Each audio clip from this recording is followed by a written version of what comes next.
Knee pain, back pain, shoulder pain, ఎటువంటి మొండి నొప్పులనైనా తగ్గించే clinic Indo British advanced pain clinic. రాజమండ్రిలో ఎన్నికల సంఘవారంలో ఎంపీ రామ్మోహన్ రెడ్డి పాల్గొన్నారు. మన విషయాలు అడుగుదాం. సార్ చెప్పండి, రాజమండ్రిలో ఎన్నికల సంఘారం ఏ విధంగా పొందలేదు?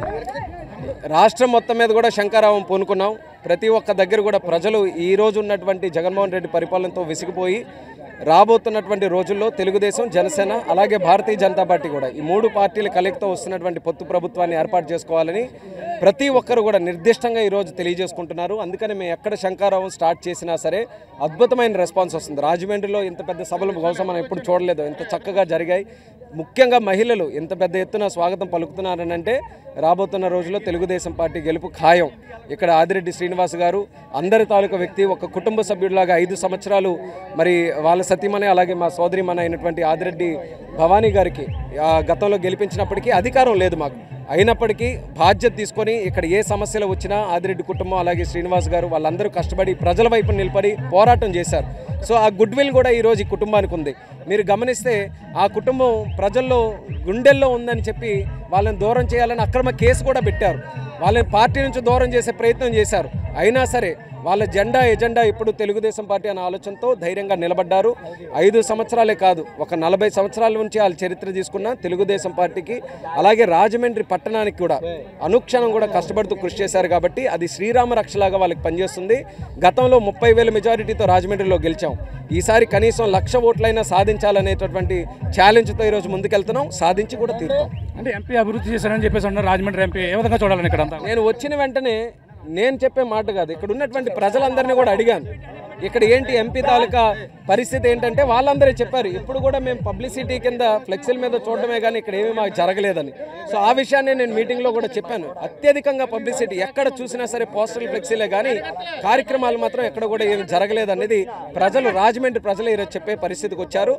కాబట్టి ఇప్పటికైనా సరే పబ్లిసిటీ మానుకొని పనుల మీద దృష్టి పెట్టి వాళ్ళు పనులు చెప్పుకుంటే బాగుండేది. కానీ ఈరోజు చూస్తే రాజమండ్రి అని అంటే మరి ఎవరూ లేరు, రాజమండ్రి అసలు పట్టణమే లేదు, ఇక్కడ ప్రజలు ఎవరూ లేరు అన్నట్టుగా ఒక వ్యక్తికే ఈరోజు పట్టణం అంతా కూడా ఈ రకంగా చేసుకున్నారని అంటే అది రాజకీయాలు కూడా మంచి పద్ధతి కాదని తెలియజేస్తుంది. బీజేపీ పొత్తు చూడాలి. జనసేన, టీడీపీ ఇప్పుడు ఉంది, బీజేపీ కూడా యాడ్ అయింది. దీని పరిణామాలన్నీ ఏపీలో ఎలా ఉండబోతాయి? 5 సంవత్సరాలు రాష్ట్రం సర్వనాశనం అయిపోయింది. అది చూసి అందరికీ కూడా గుండె తలుక్కుపోయి అందరూ కూడా కలిసికట్టుగా రాష్ట్రాన్ని కాపాడుకోవాలనే ప్రయత్నంలోనే ముందుగా చంద్రబాబు నాయుడు గారు, పవన్ కళ్యాణ్ గారు ఈ 2 శక్తులు కూడా కలిశాయి. 2 శక్తులు కలిసిన తర్వాత గెలుపు ఖచ్చితమైంది. ఆంధ్రప్రదేశ్ రాష్ట్రంలో ఏమవుతుంది భవిష్యత్తులో అంటే చంద్రబాబు నాయుడు గారు, పవన్ కళ్యాణ్ గారు వీళ్ళిద్దరూ గెలవబోతున్నారనేది అందరికీ కూడా ఎవిడెంట్ అయిపోయింది. ఇది అయిన తర్వాత మన కేంద్రంలో ఉన్న నరేంద్ర మోదీ గారు కూడా దేశవ్యాప్తంగా కూడా మంచి పార్టీలన్నీ కూడా కలిసికట్టుగా రావాలి. అలాగే ఆంధ్రప్రదేశ్ రాష్ట్రం ఈరోజు 5 సంవత్సరాలు చాలా నష్టపోయింది. ఆ రాష్ట్రాన్ని మళ్ళీ మనం ఆదుకొని ముందుకు నడిపించాలనే ఆలోచనతో ఆ పార్టీ కూడా ఈరోజు ముందుకు వచ్చింది. కాబట్టి రాష్ట్ర మేలు కోసం, రాష్ట్రాన్ని బాగు చేయడంలో అలాగే రాష్ట్రాన్ని చక్కబెట్టడంలో ఏ పార్టీలు వచ్చినా సరే కలిసిగా ముందుకెళ్తామని గతంలో చెప్పాం. దానికి అనుగుణంగానే భారతీయ జనతా పార్టీతో పొత్తు కూడా పెట్టుకున్నాం. సీట్లు ఇంకా కేటాయింపులు ఏ రకంగా ఉంటాయనేది ఒక 2 రోజుల్లో తెలబోతుంది. పొత్తులు బీజేపీ టీడీపీతో కలవడానికి టెంపర్లాడిందా, లేదంటే మీరే బీజేపీతో కలవడానికి ఇష్టపడ్డారండి? వాళ్ళే చెప్పారు బీజేపీయే, మేము పాత ఎన్డీఏని మళ్ళీ తయారు చేయబోతున్నామని.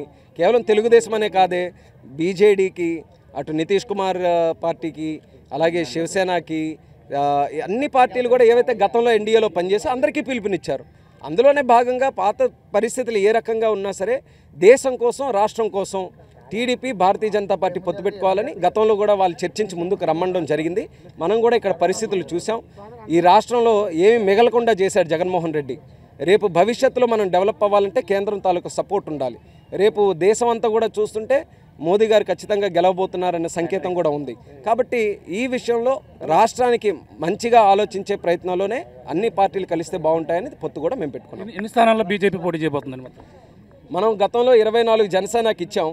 అదనంగా ఇంకో 6 ఇచ్చి 30 సీట్లు ఇచ్చి అందులోనే జనసేన పార్టీ అలాగే భారతీయ జనతా పార్టీ ఇద్దరికి కూడా కేటాయించడం జరిగింది. కాబట్టి మనకున్న కార్యక్రమం బట్టి 6 సీట్లు బీజేపీకి వెళ్ళొచ్చు. కానీ అదనంగా తీసుకుంటే ఆ 24 జనసేనలో కేటాయింపులు జరగవచ్చు. అంటే సిద్ధం సభ ఈరోజు లాస్ట్ సభ జరిగింది. ఏ విధంగా చూడాలి? అక్కడ మీడియా 149 అది కూడా జీవో విడుదల చేశారు. ఎప్పుడైనా విన్నారు అలాంటి జీవోలు? అంటే పబ్లిక్ మీటింగ్లు సీఎంలు పెట్టుకుంటే మీడియా రాలేదనేది మొట్టమొదటిసారిగా. మీరు తెలుగుదేశం పార్టీ వాళ్ళు రావద్దు, గొడవ చేసే వాళ్ళు రావద్దు, లేకపోతే రిప్రజెంటేషన్స్ ఇచ్చే వాళ్ళు రావద్దు, బ్లాక్ డ్రెస్సులు వేసుకోవాలి రావద్దు, చెట్లు ఉండకూడదు, షాపులు మూసేయండి, ఇవే చాలా విచిత్రంగా అనిపించే 5 సంవత్సరాలు చేశాడు జగన్మోహన్ రెడ్డి.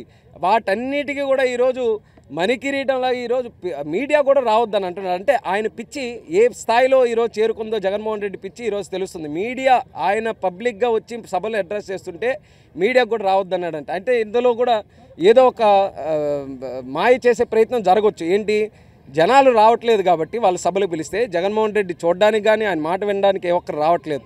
అందుకని వాళ్ళ సాక్షి మీడియానే పెట్టుకొని వాళ్ళ తాలూకే వీడియోసే తయారు చేసుకొని ఎవరు రాకపోతే ఖాళీగా ఉన్న సీట్లు ఈరోజు ప్రజల దగ్గరికి వెళ్తే వాళ్ళు అటర్ ఫ్లాప్ అయిపోతారనే ఆలోచనతో వాళ్ళ మీడియాలను పెట్టుకొని బయటికి రేపు చూస్తారు మ్యానిపులేటెడ్ వీడియోస్, గ్రాఫిక్స్తో వీడియోస్, ఇవన్నీ కూడా రేపు చూస్తాం. ఎంతమంది వచ్చారు అంతమంది వచ్చారని డప్పు కొట్టుకోవడానికి ఈ ప్రయత్నం చేశారు. కానీ నిజం అందరికీ కూడా తెలుసు. మీడియా రాలేదన్నారంటే అక్కడ పొల్లు అయిపోయిందని ప్రతి ఒక్కరికి కూడా తెలుసు. కాబట్టి మేమైతే భయపడే పరిస్థితిలో ఇంకా లేవు. ప్రజలు కూడా ధైర్యంగా ఉన్నారు. ఆ ధైర్యమే మాకు శ్రీరామ రక్ష. లిస్ట్ ఎప్పుడు ఉండబోతుంది? రెండో లిస్టు టీడీపీ, జనసేన, బీజేపీ 2 రోజుల్లో ఉండొచ్చు. చూస్తున్నా ఇది మరొక 2 రోజుల్లో బీజేపీ అలాగే ఈ యొక్క జనసేనకు సంబంధించి బీజేపీ మొత్తం పొత్తులకు సంబంధించినటువంటి ఈ యొక్క ఆ లిస్టు మరొక 2 రోజుల్లో ఉండబోతుందని చెప్పేసి అంటున్నారు. అలాగే ప్రధానంగా చూసుకుంటే పొత్తుల విషయంలో చూసుకుంటే అలాగే ఎన్డీఏ పాత ఎన్డీఏ ఏదైతే ఉందో ఆ ఎన్డీఏ కూటమి అయితే మొత్తం అన్ని పార్టీలు కూడా కలుపుకుని చేస్తున్నామంటే బీజేపీ ప్రకటించిన పరిస్థితి.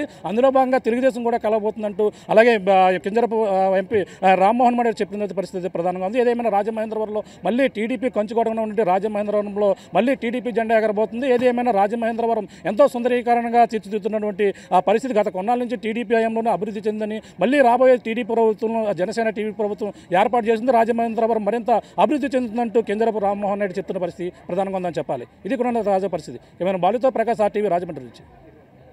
మరిన్ని వీడియోస్ కోసం ఛానల్ ని సబ్స్క్రైబ్ చేయండి. లేటెస్ట్ అప్డేట్స్ కోసం వాట్సాప్ ఛానల్ ని ఫాలో చేయండి. అండ్ లింక్ డిస్క్రిప్షన్ లో ఉంది.